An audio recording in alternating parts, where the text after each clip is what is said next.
অপৰাধসমূহ যে সংঘটিত হয় এই অপৰাধসমূহৰ পৰা নিৰ্মূল পাম বুলি ৰাইজে জানেনে কাৰোলৈ বাচ্ছাই যায় বাচ্ছাই ৰয় এই আৰক্ষী প্ৰশাসনলৈ এতিয়া খুদ আৰক্ষীয়ে যেতিয়া এনেকুৱা আশ্ৰয় লয় খুদ আৰক্ষীয়ে যেতিয়া এনেকুৱা অমানৱীয় আচৰণ প্ৰদৰ্শন কৰে তাকো ৰাজহুৱা স্থানত আচলতে ইয়াৰ পিছত ক'বলৈ আমাৰ হাতত একো ভাষা নাথাকে আৰু এই প্ৰশ্নৰ উত্তৰসমূহ আমাৰ হাতত নাই কালি সন্ধিয়া ফাঁচী বজাৰত ৰাজহুৱা স্থানত যি ঘটনা সংঘটিত হ'ল খুবেই ধিক্কাৰ জনাইছোঁ খুবেই লাজ জনাইছোঁ এনেকুৱা এজন শিক্ষিত আৰক্ষী বিষয়াৰ পৰা এনেকুৱা ধৰণৰ আচৰণ আমি আশা কৰা নাছিলোঁ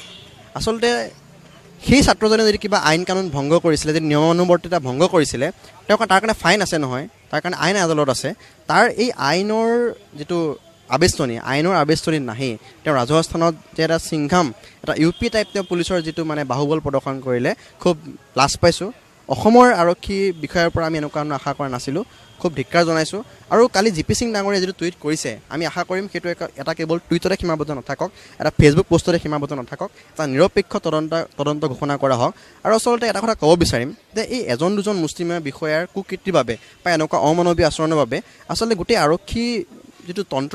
যন্ত্ৰ এইটো আচলতে লাজত পৰিব লগা হয় এতিয়াও আমাৰ ব্যক্তিগতভাৱে বহুতো আৰক্ষী বিষয়াৰ লগত চিনাকি আছে বহুত ভাই ককাইৰ দৰে সম্পৰ্ক বহুতে নিষ্ঠাৰে সৈতে সেৱা আগবঢ়াই গৈছে নিষ্ঠাৰে সৈতে কাম কৰি ৰিটায়াৰমেণ্ট পাইছে আচলতে সেই নিষ্ঠাৰে কাম কৰি যোৱা আৰক্ষী বিষয়াসকলো এনেকুৱা এজন দুজন মুষ্টিমেয় বিষয়াৰ কুকীৰ্তিৰ কাৰণে কিন্তু আজি লাজত পৰিব লগা হৈছে কথা শুনিব লগা হৈছে ৰাইজৰ যাতে এই যন্ত্ৰটোৰ ওপৰত যাতে আস্থা হেৰাই নাযায় বিশ্বাস হেৰাই নাযায় যদি আস্থা আৰু বিশ্বাস যাতে যদি হেৰাইছেও যাতে পুনৰ ঘূৰাই আনে তাৰ কাৰণে এখন এই আৰক্ষী ব্যৱস্থাটোত খুবেই এটা মানে নিষ্কাশনৰ মানে পুৰা একদম মানে এটা গম পাইছে নহয় ৰিভলিউশ্যন দৰকাৰ আছে বুলি ক'ম মানে নিশ্চয়কৈ তেওঁলোকে বাৰে বাৰে এনেকুৱা ঘটনা সংঘটিত কৰি থাকিব এইটোতো হ'ব নোৱাৰে আচলতে আৰক্ষী যন্ত্ৰটোত ব্যাপক ৰিভলিউশ্যনৰ দৰকাৰ আছে সাল সলনিৰ দৰকাৰ আছে সেইকাৰণে আমি মুখ্যমন্ত্ৰী মহোদয়ক আমি অনুৰোধ জনাম তেওঁ আচলতে বিষয়টো হস্তক্ষেপ কৰক আৰু ছাত্ৰজনে ন্যায় পাওক আৰু জনসাধাৰণৰ আস্থা আৰু বিশ্বাস আৰক্ষী প্ৰশাসনৰ ওপৰত এই যন্ত্ৰটোৰ ওপৰত যাতে বৰ্তি থাকে সেই কথাটো তেওঁ সুনিশ্চিত কৰক তাকে চাওক কটনিয়ান বুলি নহয়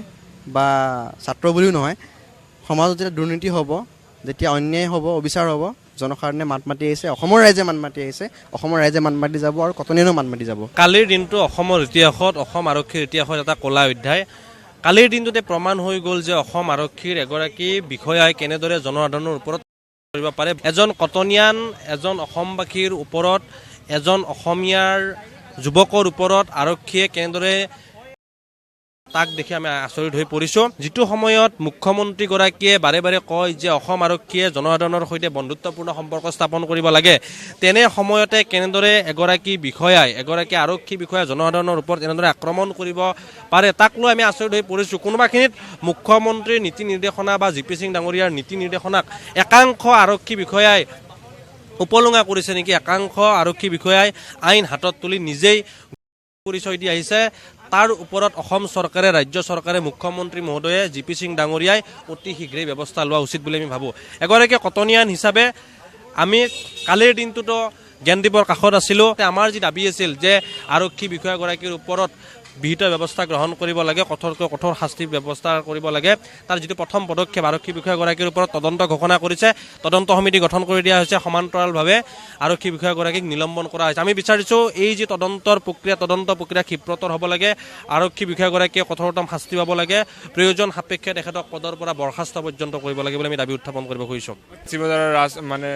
বহুতো মানুহৰ মাজত যোনটো একদম উচিত নহয় বহুতো ৰুল আছে ৰুল ব্ৰেক কৰাৰ কাৰণে ফাইন আছে সেইবিলাকৰ ৰুলৰ মতে চলিব লাগিছিল পুলিচে কিন্তু নাই এইজনক বহুত বেয়াকৈ মাৰা হৈছে গলত ধৰি দাঙি দিয়া হৈছে আমি দেখা গৈছোঁ হয় এতিয়া নিলম্বন কৰিলেতো মানে কেইদিনমান পিছত আকৌ এইটো কৰা চুপ হৈ যাব মানুহে পাহৰি যাব এতিয়া ভাইৰেল আছে বুলি মানুহে মাত এনেকুৱা হ'লে নহ'ব